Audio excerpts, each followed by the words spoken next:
C'est l'heure du journal sur Eden TV. Mesdames et messieurs, bienvenue au sommaire. Le monde célèbre ce 6 mars la journée internationale de la radio et de la télévision en faveur des enfants. Nous nous intéressons dans cette édition à la place qu'occupe la télévision dans l'éducation des enfants. Les élèves des collèges et lycées de l'Okossa étaient dans les rues ce lundi. Ils exigent la fin de la grève et la reprise des cours. Et puis en Centrafrique, le ballet national tente de ramener l'unité nationale perdue dans un pays morcelé en proie au conflit.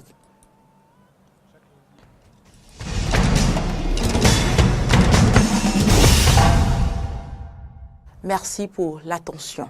Aujourd'hui, 6 mars, le monde célèbre la journée internationale de la radio et de la télévision en faveur des enfants. Pour cette édition 2018, Eden TV s'est intéressé à la place de la télévision dans l'éducation des enfants. Quels sont les programmes pour cette couche?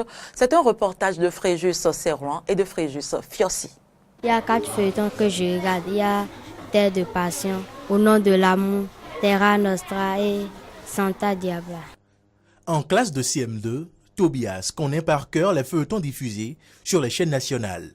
Un menu qui ne favorise pas le développement des enfants, selon Maître Jacob Diossou, expert en sciences du mariage et de la famille. Et lorsque nous regardons le contenu, nous voyons qu'il y a beaucoup de choses qui viennent d'ailleurs et cela ne répond pas aux réalités de nos enfants ici. Et ces images-là ne favorisent pas l'éducation des enfants.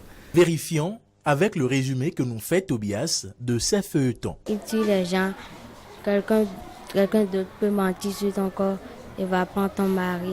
Bon, moi je n'accepte pas ça. Je vois les gens s'embrasser, je tiens la télé, je prends mon cahier de leçons. Une réaction sûrement héritée du comportement parental que justifie Jacob Diossou. Mais quand nous regardons avec nos enfants et on arrive à ce niveau-là, on était ça. Parce que quand on était, il faut donner des explications. C'est des moments pour apprendre à l'enfant jusqu'où il peut aller. Il y a des images qui vont s'imposer à l'enfant. L'enfant va se refuser de regarder ces images-là. Par simple pudeur. Parce qu'ils savent qu'en regardant ça, ça ne va pas leur faire du bien. Dans un autre registre, les enfants ne sont pas que victimes des chaînes nationales. À l'heure des bouquets, ils sont plus portés vers les télévisions étrangères. Je regarde Eden TV et Canal+, TJ.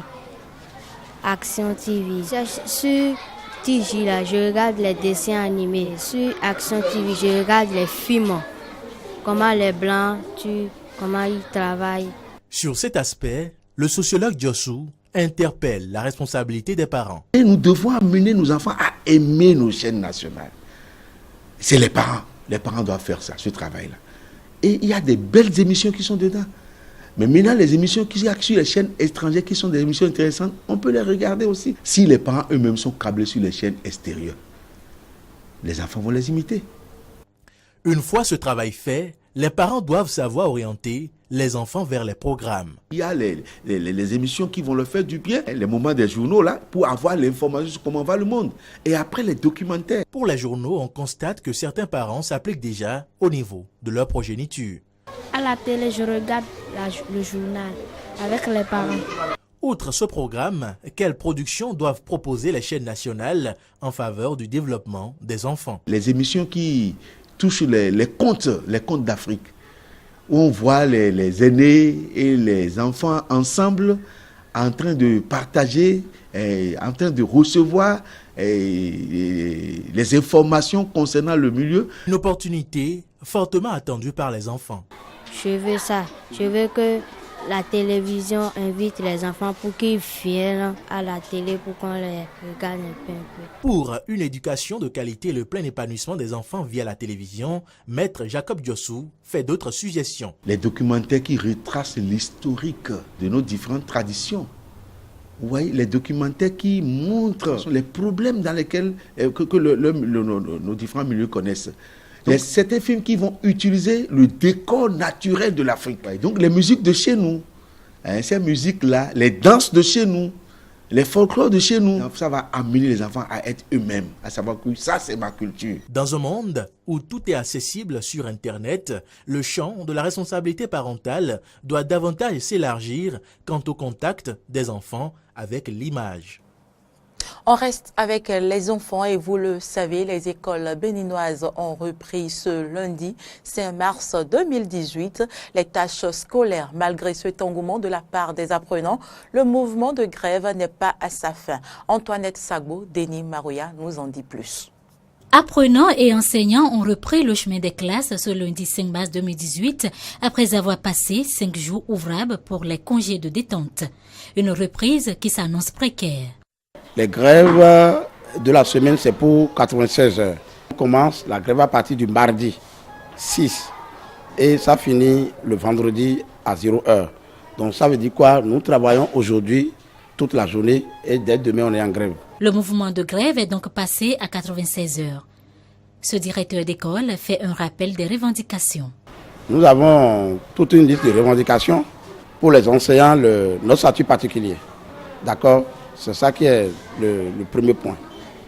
En dehors de ça, il y a aussi nos primes. Une situation que regrettent ces écoliers.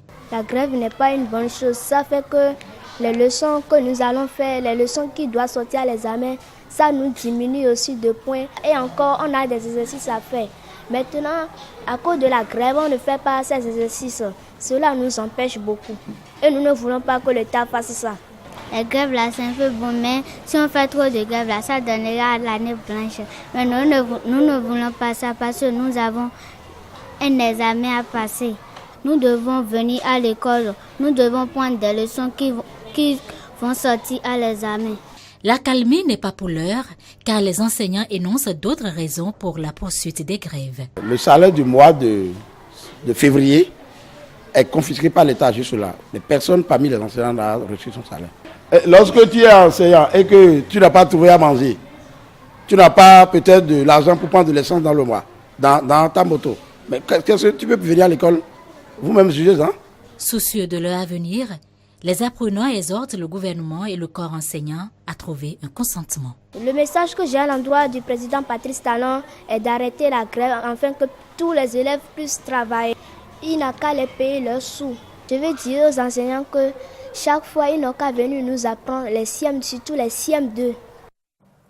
Les élèves des collèges et lycées, je le disais à l'entame de cette édition de l'OCOSA, sont encore descendus dans les rues pour exiger la fin de la grève qui secoue le secteur de l'éducation depuis plusieurs mois. Une situation chaotique ce lundi matin dans les collèges de la ville de l'OCOSA. Jonas Bouchi nous en fait le point à travers ce reportage. La reprise des cours à l'OCOSA ce lundi matin, après les congés de détente, s'était simplement résumée à la montée des couleurs dans les lycées et collèges de la ville. Ayant eu écho des concertations entre les professeurs, selon qui les grèves reprennent pour 96 heures par semaine, dès ce mardi, ces élèves de l'OCOSA sont descendus dans les rues pour prendre l'opinion à témoin des menaces d'une année blanche qui plane sur l'école béninoise. Nous disons au président de la République d'avoir pitié en nous, que nous lui demandons pardon de payer aux professeurs pour qu'ils puissent nous faire cours. Parce que sans les cours, nous ne puissions pas aller à l'examen.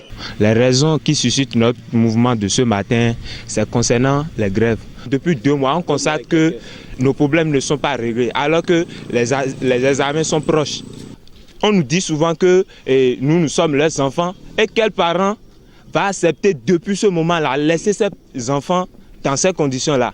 On veut vraiment que l'État pense à nous, élèves, nous, ces enfants, pour que l'année soit sauvée parce que nous ne voulons pas d'une année blanche. Juste après les cérémonies de couleurs dans chaque collège, des hordes d'élèves se sont ébranlés vers le CG1 qui était devenu le point de ralliement. Après de longues minutes d'animation dans la cour de ce collège, la foule d'élèves s'est rendue à la mairie de l'OCOSA pour, disent-ils, confier leur inquiétude d'une année blanche au maire de la commune. Malgré leur insistance à voir le maire en personne pour lui délivrer leur message, ce dernier s'est fait représenter par son deuxième adjoint.